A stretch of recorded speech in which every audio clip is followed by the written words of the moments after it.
Chase me, Susie! Chase me! Good.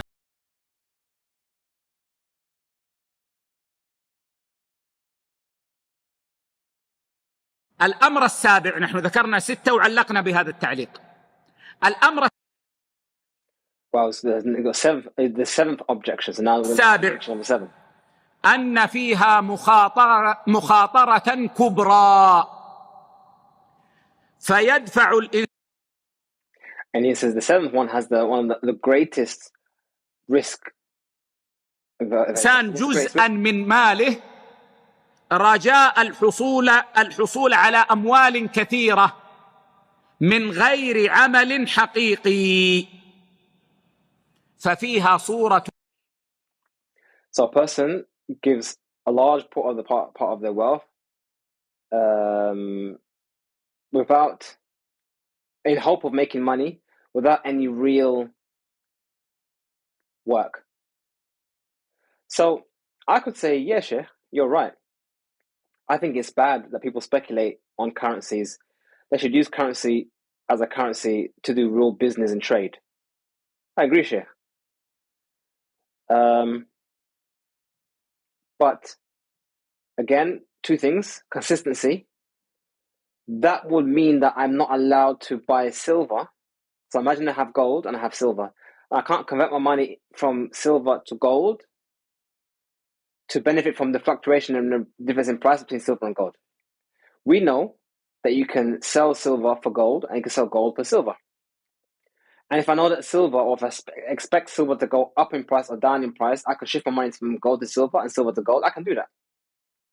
So if I did that, I'm hoping to make money. I'm hoping to make increase in value, increase in my wealth, or at the very least not lose purchasing power.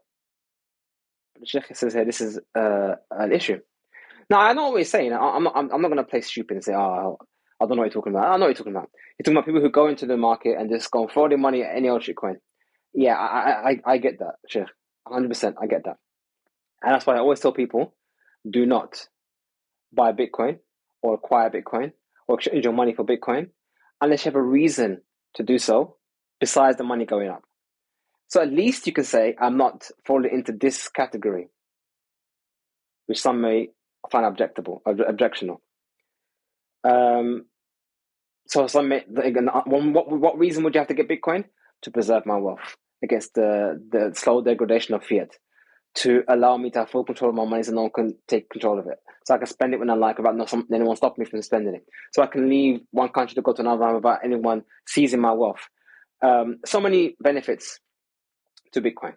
Privacy even, because there is a level of anonymity in transactions. So there's a reason to have Bitcoin besides money going up. That's why you find many Bitcoiners, they would acquire Bitcoin when the price goes down, and they acquire Bitcoin when the price goes up. They just stack sats.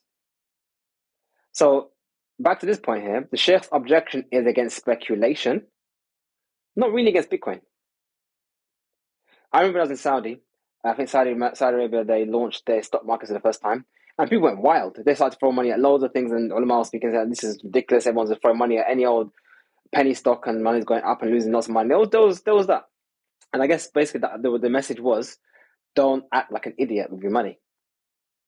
So this is what I said to you earlier on, that I find it more reasonable for scholars to give financial advice as financial advice, but not mix that up with fatwa.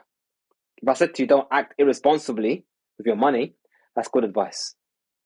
It says now make it haram, and blanket haram, without any context.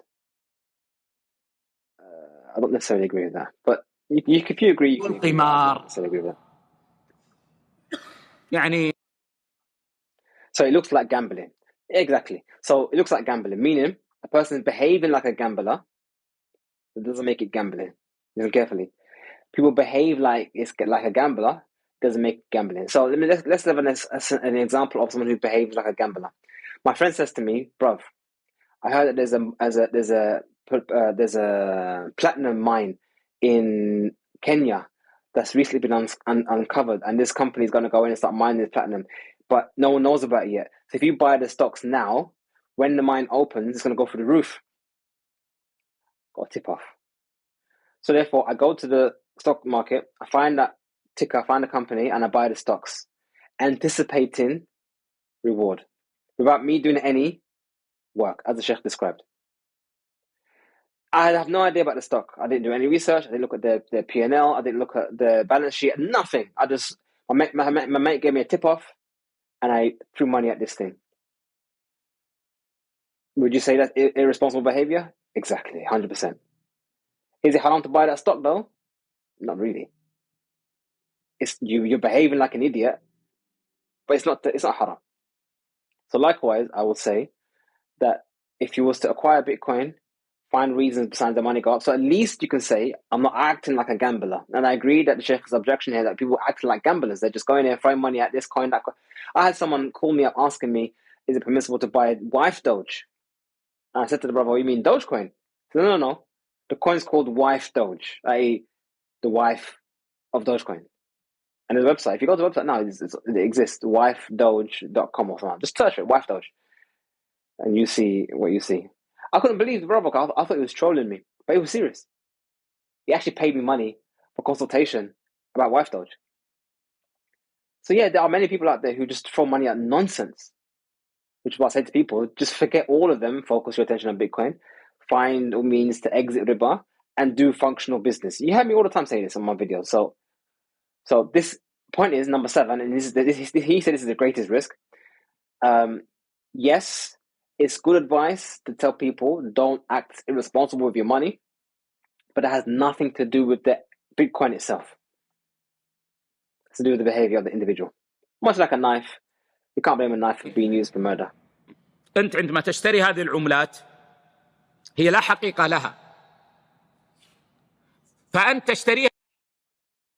So it's like, you go and buy this currency. بجزء من مالك ثم تقف تنتظر أن So you go and ترتفع حتى يأتيك الربح. لا تعمل شيئا.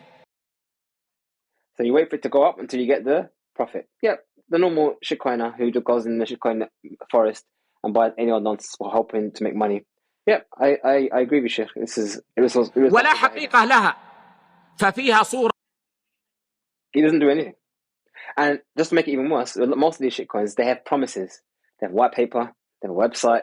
They say, we're going to do this, we're going to build this network, it's going to do this, going to do that. It doesn't do anything at the moment, just a coin. But they say, we're going to build this platform, we're going to do this, So yeah, they're promising you stuff, they give you your coin, you pay money for it, and you're hoping that they do what they're going to do. I'm not objecting to that thing, because people invest in companies all the time that haven't actually done anything yet. We invest in people all the time that haven't done anything yet. But I'm just saying, yes, there are many out there who act irresponsible. القمار.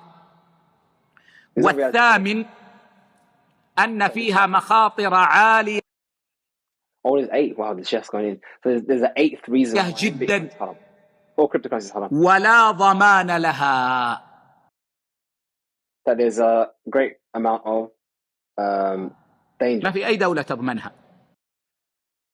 And there's no guarantee in this currency. مع شدة مخاطرها. There's no country that backs it. I think it's a repeat of the previous one, to be honest. I don't think it's actually an 8th one. I think it's, maybe Sheikh forgot what the one was before. I think they mentioned about the dollar one, the guarantee of the country is number 3 or 2. فوضع المال فيها تضييع للمال. وقد نهانا الله عن. And placing your money in this thing that has no guarantees is a waste of money. And it's true. In Islam, destruction of wealth is haram. Even Sheikh Abdul Muhsin al-Abad mentioned as one of the evidence against smoking. He said, if I got 50 riyals and I rolled it up and I burnt it, would you say that's fine? Of course you wouldn't. Destroy money like that. And that's essentially what you're doing with smoking. So wasting money is an issue. So my question is, or counter question is, what happens if you're trying to preserve your wealth because your currency in your country? إضاعة المال كما أخبرنا النبي صلى الله عليه. And Allah prohibited destruction and waste of money, waste of wealth. وسلم. ولذلك أقول إن الذي يظهر لي والله أعلم أن الراجح هو القول الثاني that which is most apparent to me. وأنها حرام. But the most strongest opinion is that the second opinion, that it is haram to deal with cryptocurrencies entirely. That's the strongest opinion to him.